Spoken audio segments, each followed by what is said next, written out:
Barusan tadi diskusi dengan rekan undangan dari Ibu Yayah ya, Ibu Julia di Qatar. Saya tanya, Ibu, putra putri sudah berapa nih? Sudah 4. Banyak Pak, ada 4. Yang 2 sudah menikah, 2 orang lagi adiknya masih kecil, ada yang umur 5 tahun gitu ya. Wah, saya bilang kasihan ya, sejak 5 tahun sudah ditinggal, mamanya merantau. Sepertinya menurut ibu itu, anak ibu itu 4 ya. Tapi sebenarnya anak ibu enggak 4. Anak ibu mungkin 10. Nah, kok bisa? Begini teman-teman. Agak berbeda antara seorang TKW yang punya anak lalu anaknya sudah menikah. Itu sedikit berbeda dengan para orang tua di Indonesia yang anaknya menikah. Nah, kenapa ya kok berbeda gitu?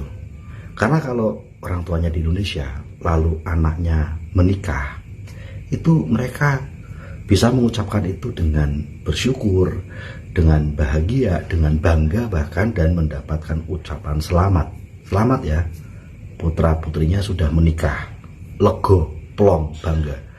Bukan sekedar anaknya menikah, tapi anaknya wis mentas, kalau bahasa Jawa. Wis mentas dari netek kehidupan, netek biaya sama orang tuanya. Anak ini sudah mentas dan sudah mandiri secara ekonomi. Orang tua yang selama ini memanggul beban keuangan untuk anak ini dari jabang bayi sampai dia menikah akhirnya sudah selesai. Tugas orang tua untuk menafkahi, membiayai anaknya sudah selesai. Anaknya sudah mandiri, sudah bisa hidup sendiri, punya penghasilan sendiri. Syukur-syukur, balas budi sama orang tua, syukur-syukur. Tapi orang tua nggak ngarep itu sih sebenarnya, mandiri saja. Itulah yang membuat orang tua di Indonesia itu lego, plong, bersyukur, bahagia kalau anaknya sudah menikah dan dapat ucapan selamat dari banyak orang. Namun ini sedikit berbeda dengan anak-anak TKW. Kalau anakmu menikah, bukan kemudian lalu anak ini terus mentas, mandiri, bisa memenuhi kebutuhan sendiri, lalu Anda sebagai orang tua selesai tugas menafkahi anak ini, menghidupi anak ini dari jabang bayi sampai sekarang berkeluarga selesai, plong. Enggak. Sekarang anakmu tambah beban biaya Anda. Ketika anak Anda menikah, malah sekarang bertambah. Yaitu apa? Membiayai anak, membiayai mantu Anda, membiayai cucu-cucu Anda dari anakmu melahirkan anak, dan membiayai besan Anda. Nah, itu sebabnya tadi saya bilang sama Bu Juliana bahwa walaupun anakmu 4, walaupun yang 2 sudah menikah, anakmu tuh sekarang 10, Bu. Karena anak yang sudah menikah tetap kamu biayai, mantu-mantumu kamu biayai, nambah tuh bebannya. Sekarang membiayai mantu juga, cucu-cucumu kamu biayai, bahkan besan-besanmu kamu biayai. Jadi yang tadinya bebanmu hanya untuk membiayai 4 anak, sekarang kamu membiayai besan. 2 pasang besan karena anaknya menikah 2. Jadi besannya sekarang ada 4. Membiayai mantu dan membiayai cucu. Leganya di mana anaknya menikah? Leganya di mana? Beban Anda tambah berat. Anda tambah bungkuk lahir batin.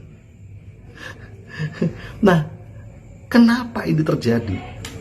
Karena orang tua yang ada di Indonesia mendidik anaknya dengan kasih sayang, mendidik anaknya dengan benar-benar ada bersama anaknya. Sementara kalau para TKW mendidik anaknya dengan uang dan barang, dengan materi, ya tentu saja jadinya beda, teman-teman. Si anak ini gedenya jadi beda lah. Kami-kami yang dididik dengan orang tua, dengan kasih sayang, bukan dengan uang dan barang. Bahkan kami di Indonesia itu miskin gitu. Lebih miskin dari keluarga TKW, secara ekonomi lebih miskin. Tetapi ingat, Orang tua kami mendidik dengan kasih sayang. Kasih sayang itu bukan ngelus-ngelus, bukan nyuapin aja, bukan ngeloni kalau pas sakit gitu ya, bukan ngerayain ulang tahun saja, tidak, tapi sehari-hari dididik untuk disiplin. Si ibu ini punya waktu, ibu punya waktu untuk anaknya dididik disiplin. Kedisiplinan itu penting sekali untuk nanti waktu dia bekerja, waktu dia nanti berumah tangga, waktu dia nanti sudah punya usaha dan sebagainya. Dididik untuk doa, diingetin kalau lupa doa, dan semua sikap-sikap yang lain, misalnya salah minta maaf, dan juga bahkan dijewer kalau tidak inget sama kondisi keluarga. Saya dulu pernah diingetin sama ibu saya sampai saya nangis, padahal saya masih SD, ketika saya minta mainan namanya Game Watch. Jadi zaman SD saya itu ada mainan namanya Game Watch, dan sangat ngetop sekali teman-teman saya yang orang tuanya mampu pada main Game Watch gitu pada saat istirahat sekolah. Saya nggak punya, saya cuma liatin gitu ya, mereka main Game Watch, dan saya minta sama orang tua, minta. Ibu saya bilang, nanti, ibu belum ada uang, nanti. Akhirnya ketika saya minta terus, ibu saya langsung ngajak saya duduk. Itu saya mungkin kelas 4 SD atau kelas 5 SD, dan ibu saya ngasih tahu, lihat bapakmu, kamu lihat bapakmu pulang jam berapa, kamu bubuk, bapak masih kerja itu garap-garap tugas buat mahasiswanya. Kamu lihat ibu sampai jual es seperti ini. Kenapa? Untuk kalian sekolah, untuk kalian makan, itu sudah berkah.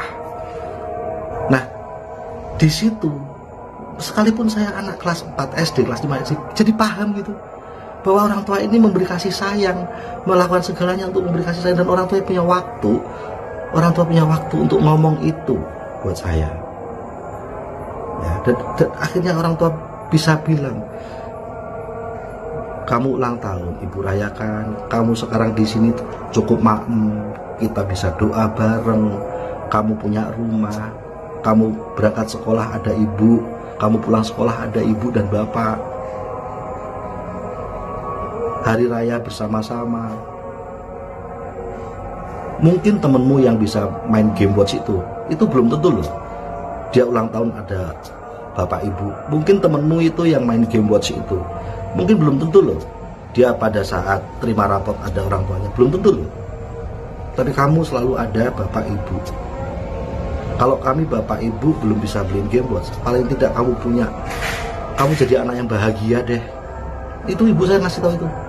Nah di situ ingat, saya sekarang umur 49 tahun dan saya masih ingat nasihat waktu saya kelas 4 SD ya, bayangin. Tapi itu membentuk saya, teman-teman. Itu membentuk kemandirian, membentuk bisa menghargai orang tua. Tentu saja anak yang dibesarkan dengan orang tua yang bisa didik seperti ini beda banget gitu jadinya dengan anak-anak yang dibesarkan pakai uang dan barang saja. Beda sekali jadinya. Sekalipun dua-duanya sekolah SD, SMP, SMA, kuliah, sama-sama kuliah deh, sama-sama kuliah. Tapi yang satu itu dididik bersama dengan kasih sayang ibu, dengan banyak sekali nasihat-nasihat yang sangat bermanfaat untuk kemandiriannya kelak, disiplinnya kelak, sikap dan etos kerjanya kelak, empatinya, tanggung jawabnya, imannya, rasa bisa menghargai dan balas budinya, karena ada dirawat terus sama orang tua. Sementara yang satu lagi nggak ada itu semuanya. Yang mendampingi dia adalah uang dan barang, uang dan barang, uang dan barang, uang dan barang, uang dan barang terus. Nah sehingga ketika kedua anak ini menikah, ya beda gitu. Ketika si anak ini menikah, anak yang selalu bersama orang tuanya ini menikah, orang tuanya lega. Kenapa?